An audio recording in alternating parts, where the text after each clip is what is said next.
Glória a Deus. Vamos lá. Processo do perdão e arrependimento. Como adquirimos o perdão de Deus e como se dá início ao processo do arrependimento genuíno. Vamos começar lá em Provérbios 28:13.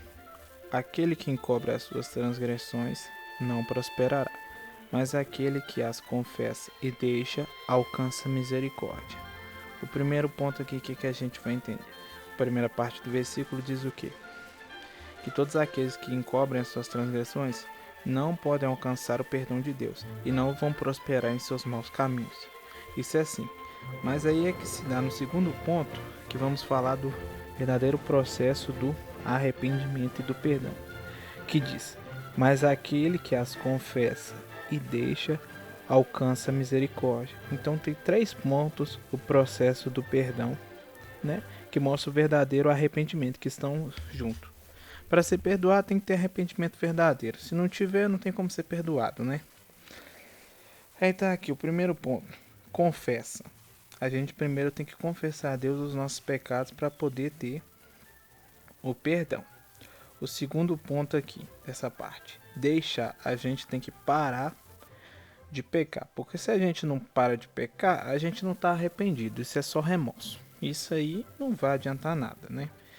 Aí depois que vem o processo do perdão, alcança a misericórdia. Então, mas aquele que as confessa e deixa alcança a misericórdia. A gente tem que confessar o pecado, a gente tem que parar de pecar, que aí sim Deus vai nos perdoar. Ou seja, só com esse versículo que a gente entende o quê? Não existe perdão imediato. Esse negócio de eu pedir perdão para Deus hoje e Deus me perdoa. Não, Deus só perdoa a gente no momento que a gente deixa de pecar. Isso é um fato. E como é que a gente vai entender que isso é um fato, isso é comprovado? A gente vai agora lá para Lucas, né? Vamos chegar aqui. Lucas 3:8. Que é João Batista chega pro povo, tá pregando lá sobre arrependimento. Que ele fala assim: produzi, pois, frutos próprios de arrependimento, e não começais a dizer dentre vós mesmos: a Abraão temos por pai. Porque eu vos digo que Deus pode levantar dessas pedras filhos a Abraão. E agora mesmo já está posto o machado à raiz das árvores. E toda árvore, pois, que não der bom fruto, será cortada e lançada no fogo. Vamos lá, né? Aqui João Batista já está falando que a gente tem que produzir frutos dignos de arrependimento. E o que esses frutos de arrependimento são? São nada mais do que as nossas obras. Que a gente tem que fazer. No momento que a gente mostra que a gente está arrependido, a gente tem que pegar, ir lá, né, deixar o pecado, que é em Provérbios, e a gente tem que fazer o quê? Mostrar que a gente está arrependido. E como é que a gente vai mostrar que está arrependido? Tem 2 textos muito bons que vão explicar muito bem isso. Que depois que a gente mostrar que a gente está arrependido, a gente vai conseguir o perdão. Esses 2 textos vão explicar o que são frutos de arrependimento, que para a gente alcançar o perdão. O primeiro deles vai estar em Éfeso 4:22, que vai estar assim: que, quando ao trato do passado, despojai-vos da maneira de viver do velho homem, que se corrompe segundo o desejo das paixões ardentes do engano, e vos revesti-vos na transformação espiritual da vossa mente, e revesti-vos de um novo homem, que foi criado segundo Deus, na verdadeira justiça e na santidade.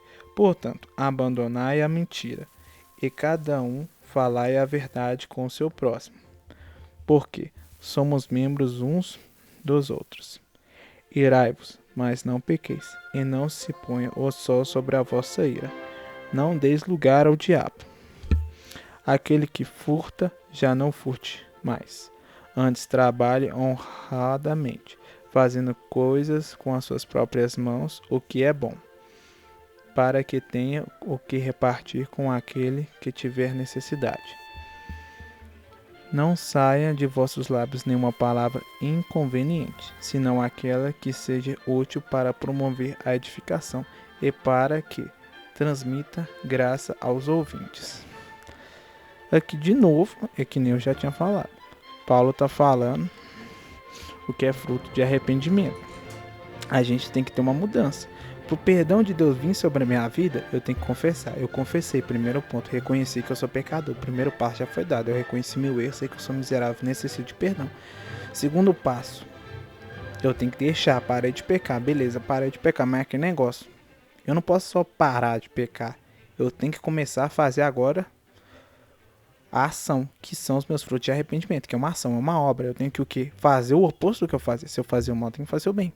E nem Paulo fala, eu mentia, agora eu tenho que parar de mentir e começar a falar a verdade. Eu roubava, agora eu tenho que trabalhar com meu suor e baita suor para conseguir ter, meu sustento. Se eu ficava falando coisas inconvenientes, coisas indecentes, palavrões, falando coisas que não devia, eu tenho que parar e começar a falar coisas boas, coisas agradáveis, coisas que vão edificar, que vão promover o desenvolvimento da pessoa, ou o bem-estar dela, ou que vão melhorar a saúde mental dela. Eu tenho que falar coisas que vão edificar a pessoa, que vão fazer o bem para ela. Porque fora isso, eu não posso ficar falando coisa que não presta. E isso que é, a questão do arrependimento. Aí depois disso, que eu consigo o perdão de Deus. Que vem agora no nosso último texto dessa questão, que é um texto bastante bacana e que Jesus pega pesado na questão que ele fala sobre o perdão de Deus, que a gente não pode achar que é só eu pedir perdão toda hora que Deus me perdoa e que não vai dar nada. Mas não é assim não. Jesus vai falando assim, o perdão de Deus é difícil de conseguir, viu? Não é fácil não. Pra você conseguir ele, você tem que mostrar mesmo que você está arrependido. Porque se você não estiver, rapaz, meu filho, você está lascado. Então vamos lá. O outro texto está aqui em Mateus, que é o 18:21, que é um texto muito bom, aliás, que está escrito assim. Então, Pedro, aproximando-se dele, disse-lhe, Senhor, até quantas vezes meu irmão pecará contra mim, e quantas vezes devereis perdoá-lo? Até 7? E Jesus lhe disse, não te digo que até 7, mas ainda até 70 vezes 7. Por isso, o reino dos céus é semelhante a um rei que quis acertar as contas com os seus servos. E tendo começado a acertá-las, foi-lhe apresentado um que lhe devia 10.000 talentos. Mas este, não tendo com o que pagar ao seu senhor, ordenou que fosse vendido, bem como a sua mulher e os seus filhos, juntamente com tudo o que tinha, para que a dívida lhe fosse paga. Então aquele servo, prostrando-se, suplicava, dizendo, Senhor, detente na tua ira contra mim, pois eu te pagarei tudo. O Senhor, movido de compaixão por aquele servo, liberou-o e ainda perdoou-lhe a dívida. E saindo aquele servo, encontrou um dos seus conservos, que lhe devia 100 denários. E, sendo-lhe com suas mãos, sufocava-o, dizendo, paga-me o que deves. Então seu conservo, caindo-lhe aos pés, rogava-lhe, dizendo, detente na tua ira contra mim, e eu te pagarei. Ele, porém, não quis. Antes, foi e encerrou na prisão, até que lhe pagasse a dívida. E vendo os seus conservos o que acontecera, contristaram-se muito, e foram revelar ao seu senhor tudo o que tinha acontecido. Então o senhor, chamando-o à sua presença, disse, servo mau, perdoei-te toda aquela dívida, por que me rogaste? Não te era conveniente a ti também ter compaixão do teu conservo? Assim como eu também tive misericórdia de ti. Então, indignado, o Senhor o entregou aos verdugos, até que pagasse tudo o que lhe devia. Assim fará também convosco o Pai Celestial, se no coração não perdoardes cada um a seu irmão. Isso aqui é uma coisa séria, porque Pedro chega para Jesus, A gente vai ver aqui o texto, que é 2 pontos muito bons nesses 2 textos diferentes que se juntam, que é bacana. Um dá um gancho pro outro, Que Pedro vai lá e faz umas perguntas. A primeira pergunta que ele fala assim, Até quantas vezes meu irmão vai pecar? Que ele pergunta, né? Até quantas vezes eu posso, né, permitir que meu irmão fique pecando? A segunda é quantas vezes eu devo perdoá-lo? Porque Pedro entende que ele tem que pedir o perdão, né? Ele tem que perdoar, na verdade, né? A pessoa. Aí ele vai lá e já responde até 7. Por que Pedro fala até 7? Era muito comum os rabinos daquela época, os mestres, que nem Jesus, porque Jesus era mestre e também tinha os mestres, que eram os doutores da lei, os escribas, os fariseus, né? E eles ensinavam o quê? A pessoa pecou contra você no dia, então você perdoa ela. 1, 2, 3 vezes, tinha uns que ia até 4. Aí Pedro costuma ir lá e vai além, né? Ele pensa, não, já que é Jesus, eu já tenho uma noção de como é que é Jesus. Com certeza você vai mandar perdoar a pessoa mais. Então, o pessoal tem uns que manda perdoar 3, outros 4. Ele deve mandar perdoar 7, né? Porque 7 é o número da perfeição, né? Então deve ser 7, o número perfeito de vezes que eu tenho que perdoar a pessoa. Depois disso eu não preciso perdoar nem arma na cara do meu irmão, porque Pedro era assim, era aquele cara virado no giraia, né? Aí ele vai lá e pergunta, até 7? Aí Jesus vai lá, né? E daí, como sempre, dá aquele bom e velho tapa na cara e fala o quê? Não te digo que até 7. Ou seja, não vou te falar que você tem que perdoar só 7. Mas ainda 70 vezes 7, que é o quê? 490 vezes. Então você pensa, perdoar uma pessoa 490 vezes. Tem muita gente que fala que esses 499 vezes é no dia. Isso aqui no texto não está falando que é no dia aqui não. Pelo menos não na minha tradução, né? Mas também é uma questão. A questão aqui é que o pecado em si, né, a gente está vendo aqui que isso é diferente. Jesus não está falando nisso no dia.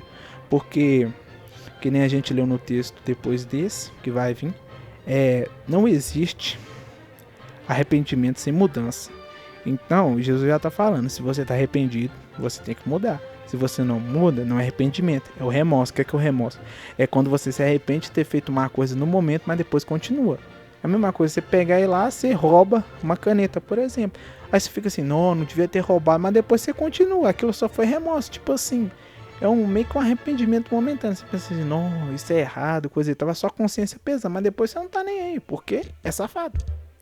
Então você vai lá e faz as coisas erradas, porque a nossa natureza é corrupta. Aí o que acontece?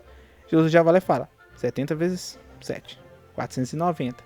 Ou seja, se o seu irmão pecar uma vez e ele se arrepender, ele vai fazer o quê? Ele não vai pecar mais. Ele mentiu hoje pra você.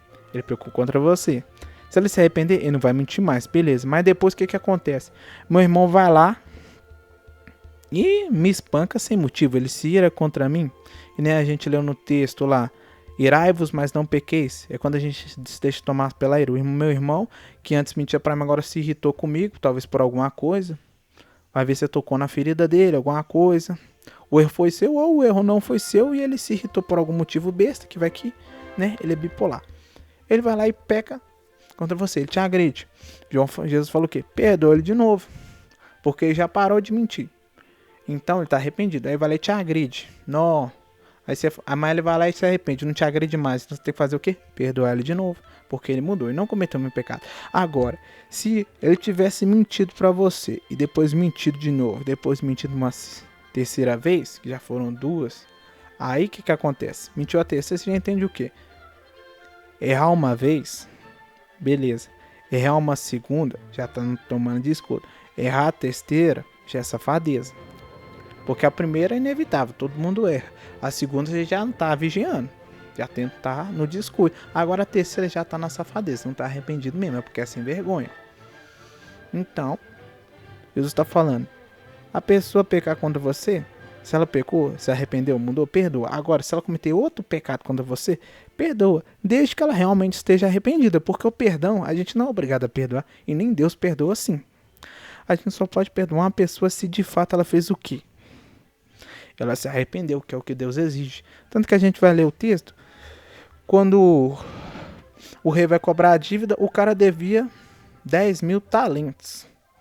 10.000 talentos, eu não sei o valor exato do talento, mas arredondando ia ser tipo assim, pelo que o pouco que eu sei. O talento ia ser tipo assim, se a gente fosse arredondar ia ser tipo assim, 10 milhões de reais que o cara ia estar devendo pro rei, 10 milhões.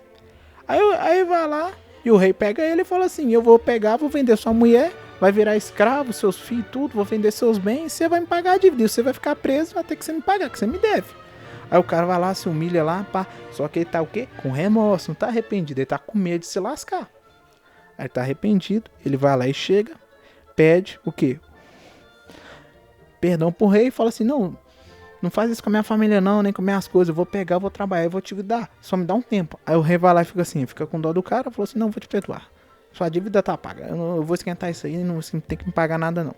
Aí o cara vai, só que o cara tava só com remorso. Aí tinha um conservo dele que é o quê? Servo do servo. Então o cara trabalhava, aquele cara que tava devendo o rei trabalhava pro rei, e esse conservo era o cara que trabalhava pra ele. Tipo assim, o cara era o mordomo, devia pro rei, e abaixo do mordomo tava o faxineiro. Aí foi cobrado o faxineiro. O faxineiro devia o quê? 100 denários, que é o quê? Denários é um dia de trabalho. Então, tipo assim, 100 denários, vamos supor, se o cara recebia naquele tempo, tipo, R$1 por dia, o cara devia, tipo, R$100 pra ele. Então, o cara devia R$100 pra ele e falou: não, agora eu não tenho condição, vou te pagar. E o cara simplesmente foi lá, bateu no cara, começou a enforcar o cara e pegou e tacou o cara na prisão. Aí você fica assim, o cara mostra sem noção. Ele devia, vamos supor, 10 milhões pro rei, o rei perdoou os 10 milhões, que é um valor absurdo. O cara devia R$100 pra ele, o cara vai lá e fala assim: ah, você vai ficar preso até me pagar tudo que deve. Eu fico assim, o cara quase matou o cara, ainda tacou ele na prisão por R$100. E o rei perdoou 10 milhões que ele devia. Aí você fica assim, e o cara me fala que tava arrependido. Aí o cara chega lá pro rei, que representa o Pai Celestial, né? Vai lá e fica assim: ah, me perdoa. É a mesma coisa que a gente é safado. A gente faz isso. A gente vai lá, peca o dia inteiro contra Jesus, contra a cruz, contra Deus, peca, que nem desenfreado. Vai lá falar mal dos outros, fala mal de Deus, murmura, reclama, xinga, fala palavrão, mata os outros, fornica, trai, assassina, faz tudo de errado. Aí vai lá: ah, me perdoa, Deus. Fala que tá arrependido, mas não tá. Aí Deus perdoa, né? É que o rei apresenta como se Deus perdoasse, como se Deus não soubesse que a gente fosse fazer no futuro, como se não fosse onisciente. Aí vai lá, você pega, aí chega o irmão lá e tipo assim, vai lá e te xinga. Por exemplo, fala assim: ah, você é um miserável, alguma coisa assim, sei lá. Aí vai lá, você fica revoltado e espanca o cara. E arrebenta ele. Ou tipo assim, nem a questão assim, agora era o mesmo padrão. Tipo assim, você mentiu pra Deus, o cara mente pra você. Era o mesmo padrão, que nem aqui, devia o rei, devia o servo. Aí o conservo tá devendo. Aí é o mesmo pecado. O mesmo pecado que você cometeu contra Deus, o outro cometeu contra você. Aí o que Deus fala? Servo mau, perdoei-te toda aquela dívida, porque me rogaste. E rogar é o quê? É você fazer um pedido sabendo que ele não vai ser atendido, porque você não tem direito àquele pedido. É que nem um ladrão foi preso por assassinato, pedir para ser libertado. Aí tá rogando pros caras soltar ele. Só que não vai ser solto, porque tá pedindo por uma coisa que não tem direito. Isso aqui é rogar, pedir uma coisa que você não tem direito. Aí ele: não era conveniente a ti também ter compaixão de teu conservo, assim como eu também tive misericórdia de ti? Ou seja, o que o rei tá falando, que representa o Pai Celestial? Meu filho, eu tive pena de você, eu tive misericórdia. Se você quer demonstrar arrependimento, você tem que produzir frutos dignos de arrependimento. Você tem que pegar e perdoar. Eu não te perdoei, tá na hora de você perdoar também. Você parou de mentir, beleza, mas agora você tem que perdoar. De que adianta você parar se você não vai mudar? Ou você para com mas não vai fazer o bem? Não. É pela graça, você tem que pegar, a graça te salvou, agora você vai produzir graça. É frutificar. Cristo te dá a sua graça, ela te perdoa, te salva. Agora você tem que pegar e gerar a sua graça para ajudar os outros. Está na hora de você se transformar na ferramenta que Deus vai usar para transmitir mais graça. Não é agir de maneira errada. Por isso que a gente tem que pegar e tem consciência das coisas que a gente faz. Aqui é muito sério isso. Deus descobre e Deus não perdoa. Que nem está lá em Provérbios. Aquele que confessa e deixa alcança misericórdia. Mas o que não faz isso não alcança misericórdia. Aqui está mostrando perdão do rei. Deus tem onisciência. Deus sabe se você vai se arrepender ou não. Então, que nem a gente leu nos outros textos, você vai confessar seu pecado. Mas Deus já está vendo todo esse contexto aqui que a gente leu. Ele sabe se você está com remorso ou está arrependido de verdade. Se Deus sabe que você vai pecar amanhã, Ele não vai te perdoar hoje. Ele não vai. Você vai pedir perdão, vai chorar lá, vai ficar no sentimental, se sentir perdoado, sendo que nem foi. Aí vai pecar amanhã e Deus vai estar assim, não te perdoei ontem, não vou te perdoar hoje nem amanhã, porque eu sei que você vai continuar cometendo o mesmo erro. Eu não vou perdoar alguém que não muda de vida. Então por isso você tem que deixar. Você deixou, beleza. Agora que você deixou, você vai produzir os frutos, que você vai fazer o quê? O bem. Vai perdoar. Eu te perdoei, aprenda a perdoar. Ah, mas é difícil. Se fosse fácil, todo mundo faria. Até parece que foi fácil para Jesus morrer na cruz. Se fosse fácil, qualquer um morreria. Evangelho que nem Cristo já falou. O reino dos céus é tomado na violência. Eu não vim trazer paz, mas sim a espada. É uma coisa complicada. Para a gente se dedicar a Deus é só na guerra, é na batalha feroz. Tanto que Paulo usa o exemplo que a gente é guerreiro, que é soldado de uma guerra, que é como um atleta correndo para alcançar o prêmio. É só coisa que você tem que fazer esforço. A gente é que nem um trabalhador que ara o campo. E o serviço pesado que é arar campo. Cruz, credo. Arar campo é ruim pra caramba. Não. Misericórdia, é o trem ruim. Não. Então a gente tem que entender o que? Temos que nos esforçar demais, demais mesmo, para poder conseguir servir a Cristo. Então a mensagem que eu trago para vocês, meus jovens, é essa. O processo do arrependimento, que é definido lá em Provérbios 28:13. Aquele que confessa e deixa alcança misericórdia, mas o que não fizer isso não vai alcançar. Que nem aqui, você quer ser perdoado? Perdoe. Se você não perdoar, você não vai ser perdoado. Mostre que você está arrependido. Para com essa frescura de ficar pedindo perdão para Deus todo dia, que não existe isso. Isso aí foi coisa que o povo inventou. O povo pegou a oração lá do Pai Nosso, que fala assim, perdoar as nossas ofensas lá, e fala que você tem que perdoar pedir perdão todo dia. Não existe isso, mano. Perdão você só pede quando você peca. E detalhe, você tem que mudar de vida. Se você pede perdão todo dia, em primeiro lugar, você nem está arrependido. Em segundo lugar, você nem é crente. E em terceiro lugar, tu vai queimar no quinto dos infernos. E Deus nem tá contigo. Porque quem fica pedindo perdão todo dia é safado. Porque é que nem aquele ditado popular que tinha lá. É melhor pedir perdão do que pedir licença, permissão, uma coisa assim. Não faz sentido isso, gente.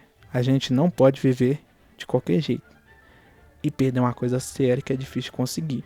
Para com esse negócio de, eu vou pedir perdão, Deus vai te perdoar. Deus não vai te perdoar. Não vai, nunca vai te perdoar se você não mudar de atitude. Você tem que ter uma mudança de atitude drástica para conseguir entrar no céu. Não vai achando que vai poder viver de qualquer maneira. Então, pense bem. O que você faz, o que deve fazer. É simples, se converter verdadeiramente. Frutos de arrependimento, obras. Para de fazer a mesma coisa que você fazia, começa a fazer coisa certa. No momento que você começar a fazer o certo, mostrando que você está arrependido, Deus vai te perdoar. Se você continuar fazendo o mesmo erro, Deus não vai te perdoar, gente. Você vai até tomar santa ceia, vai cantar no coral, vai pregar, vai dançar, rodopiar, cantar, louvar, vai fazer o que você quiser e vai pro inferno cheio de pecado, porque Deus não te perdoa, nem vai te perdoar. Então, busque o arrependimento genuíno. Busque servir a Cristo da melhor forma que você pode servir, direcionado pela graça e pela unção de Deus, guiados pelo Espírito Santo. Pense nas coisas que você deve fazer. E toma cuidado, porque que nem a gente viu aqui, Deus já preparou o inferno para todo mundo que não se converte verdadeiramente. O processo do perdão e do arrependimento é uma coisa séria. Não vai pensando que o perdão de Deus é coisa boba. Valoriza se foi perdoado e para de errar. Se você continuar a errar, o inferno está te esperando. Então toma cuidado e lembre-se. Que nem lá, Jesus fala 70 vezes 7. 490 vezes. Ou seja, é pouco provável que o seu irmão vai pecar com você 490 vezes direto, né? É pouco provável. E se o cara estiver sendo transformado por Deus, ele vai parar de pecar e vai ficar no estado de santidade. Porque no momento que Jesus chega e te perdoa, você é santo. Você está santo porque você não tem pecado. Então você é santo e a sua natureza muda. Então você não pode persistir no erro. Mas lembre-se, por mais que difícil seja perdoar, você tem que sempre perdoar. Que é a mensagem que Jesus está passando. Olha, a melhor coisa que você faz é perdoar. Esquece, joga tudo no passado e segue para frente. Porque rancor não vai te levar a lugar nenhum. Ódio não vai te levar a lugar nenhum. Isso só vai te destruir por dentro. Vai destruir a outra pessoa que é o alvo do seu ódio e vai te destruir. E ambos vão se lascar terrivelmente. Então pense em Cristo, que é o foco principal. Busque verdadeiramente amar a Cristo. A melhor forma que você pode fazer. Se dedique sinceramente. E que Deus em Cristo abençoe a cada um de vocês mutuamente.